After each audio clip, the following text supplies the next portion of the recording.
वित्तीय आक्रमण होगा। बेसेंट ने कहा चीन और खाड़ी देशों को भी अमेरिका की वार्निंग, ईरान को वित्तीय मदद देने वालों का हाल बुरा होगा, बेसेंट ने कहा है। अब ये जो कहा गया है इसमें एक्चुअली इसके मायने क्या है, मंतोष जी से वो समझ लेते हैं और फिर उसका एनालिसिस करके समझते हैं कि ये इतने कितना गंभीर है ये स्टेटमेंट, या उन बयानों की कड़ी में एक और बयान है जिसमें ईरान को नतीजों के संदर्भ में आगाह किया जाता रहता है। मंतोष जी, सबसे पहले हम लोग को ये समझना पड़ेगा कि over the time last 6 month और सो ईरान ने पूरे काइनेटिक वॉर को पॉलिटिकल वॉर में बदल दिया है, खास करके अमेरिकन पॉपुलेशन के हिसाब से। एंड कमिंग इलेक्शन में they want to punish Trump politically, not kinetically, ना ही उनके पास पावर है। और ये जो पोस्चरिंग हो रही है फाइनेंस सेक्रेटरी की, Chettinad Institute of Medical Education and Research, KGF, Karnataka. MBBS admission open 2026 to 2027. Apply through MCC Medical Counseling. क्या नाम है मिस्टर बेसेंट की, ये पोस्चरिंग हो रही है पॉलिटिकल वॉर की, काइनेटिक वॉर की नहीं हो रही है। ये हम लोग सबको समझना होगा, क्योंकि काइनेटिक वॉर में तो 15,000 टारगेट्स ऑलरेडी डिस्ट्रॉय हो गए हैं। हॉर्मुज इकोनॉमिक पेन 70 से इंड्योर कर रहा है ईरान, उसमें कुछ नया नहीं है। एक्सट्रीम प्रेशर हॉर्मुज पे भी वो आके कर दी है। लेकिन लास्ट लाइन जो उन्होंने बोला कि there is a warning to China, that is the things which world has to watch. क्या अमेरिका पोस्चरिंग चाइना से भी करेगा ईरान के लिए? मुझे डाउट है, क्योंकि टैरिफ वाले वॉर में ट्रम्प सीधे विड्रॉ कर गए और ट्रम्प के पास टाइम नहीं है, केवल 2 महीना है। एंड ईरान इज पॉलिटिकल जो बदला लेने जा रहा है प्रेसिडेंट ट्रम्प से, वो सेनेट और कांग्रेस दोनों उनको हराने जा रहा है। They want to continue it. जहां आप देख रहे हैं लास्ट 3 मंथ्स में पॉपुलैरिटी कंटिन्यूअसली प्रेसिडेंट ट्रम्प की गिरती जा रही है, और इलेक्शन में अगर वो दोनों हार गए तो ट्रम्प के पास इतनी पॉलिटिकल पावर नहीं रहेगी कि फिर से सैंक्शन लें और वॉर को आगे बढ़ाएं। मेरे हिसाब से पॉलिटिकल पनिशमेंट की तैयारी ईरान कर रहा है।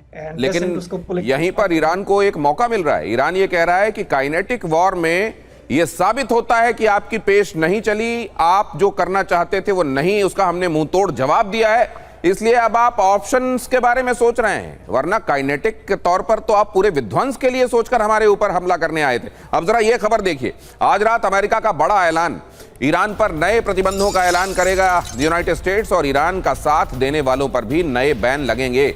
ईरान पर आर्थिक तबाही की तैयारी है, लेकिन ये कितनी पोस्चरिंग है या ये कितना इन प्रिंसिपल बातें कही जा रही हैं और प्रैक्टिस में क्या दिखाई देगा, वो बहुत महत्वपूर्ण है। इससे पहले कि मैं दीप्ति जी के पास और प्रोफेसर अमिताभ के पास जाऊं और चाइना जाऊं, खास तौर से पाराशर साहब से ये समझने के लिए कि चाइना जब कह रहा है तो क्या वाकई किसी खतरनाक तरह के सैंक्शंस के विरोध में वो झंडा इतना बुलंद भी कर सकता है क्या कि काइनेटिक तौर पर भी मैदान में आ जाए, या जुबानी जमा खर्च चलता रहेगा? उससे पहले ये जरा ये देखिए, यहां ये समझना जरूरी है कि ये जो कहा जा रहा है ये बात ठीक है कि पॉलिटिकली या दूसरे तमाम तरीकों से जहां गोलियां ना चलें, उतने इंटरसेप्टर्स ना जाएं इतने महंगे महंगे, और काम भी बन जाए, अमेरिका इस बारे में सोच रहा है। इसके निहितार्थ क्या है वो आगे समझने से पहले अमेरिका आज रात 11:30 बजे ईरान पर नए प्रतिबंध लगा सकता है।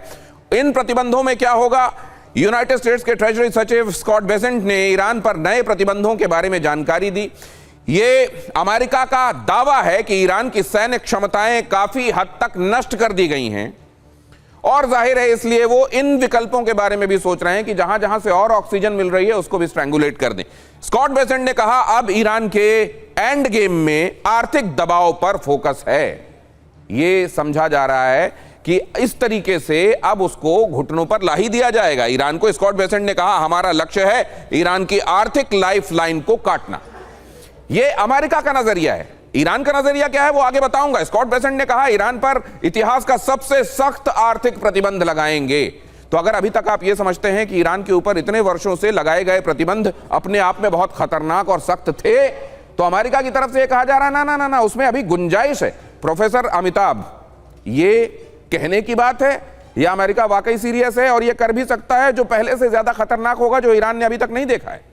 देखिए, ईरान पे अमेरिका 1979 से प्रतिबंध लगा चुका है, कमोबेश उस पर प्रतिबंध लगता ही रहा है। बीच में जब JCPOA हुआ था उस बीच में थोड़ा सा खुला था, लेकिन फिर जब ट्रंप साहब आए 2018 के बाद फिर सैंक्शन लग गए। और अब ये जो बोल रहे हैं इसका सीधा असर ईरान पे तो कम, लेकिन उससे ईरान से जो ट्रेड करता है, खासकर चीन जो 90% तेल खरीदता है, सेकेंडरी सैंक्शंस उन पे लगेंगे। और चीन, जैसा आप बता ही चुके हैं कि इसके पूरी तरह से नकारता है कि वो किसी भी तरह का सैंक्शंस लेगा। चीन पर इस पर सबसे ज्यादा असर होगा। अब इकोनॉमिक वॉर जो है वो डाइवर्सिफाई होगा।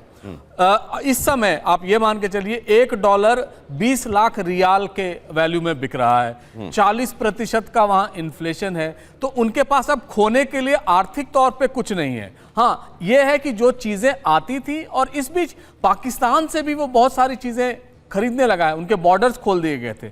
10% तेल जो है उनका ट्रेन से, यानी रेलवे लाइन से चीन जाता है और वहां से सामान आता है, उस पर वो प्रतिबंध लगा पाएंगे? मुझे लगता है वो मुश्किल है। नामुमकिन तो कुछ नहीं है, लेकिन मुश्किल है। लेकिन स्कॉट बेसेंट बहुत फर्म है इस बात पर कि वो सैंक्शंस लगाएंगे, और पूरी तरह से आज तक जो नहीं देखा गया वैसा सैंक्शन लगाएंगे। लेकिन अगर वो लगाते हैं, उसका फुली इंप्लीमेंटेशन नहीं हो पाएगा। इसका दूसरा एस्पेक्ट भी है कि अब मुझे लग रहा है अमेरिका अब ये जानता है कि वो लैंड वॉरफेयर तो कभी नहीं करना चाहता था, जो वॉरफेयर अब भी चल रहा था उसमें भी वो शिथिल पड़ा, यानी वो मानने लगा है कि इसका असर नहीं हो रहा है, अब हमें इकोनॉमिक वॉरफेयर की तरफ बढ़ना होगा। ईरान ने भी प्रतिकार किया है कि जितने भी तेल आते थे उसका एक बूंद भी तेल हम निकलने नहीं देंगे वहां से, यानी वो भी प्रिपेयर हो रहा है। तो ये गतिरोध की स्थिति है, और आज रात वो कह रहे हैं, आज रात क्या होगा मुझे पता नहीं, लेकिन एक बात तो है, जो सेकेंडरी सैंक्शन जो उनके साथ ट्रेड करते हैं, रूस से तो ऑलरेडी बंद है उनका ये, तो पाकिस्तान और चीन इसके जद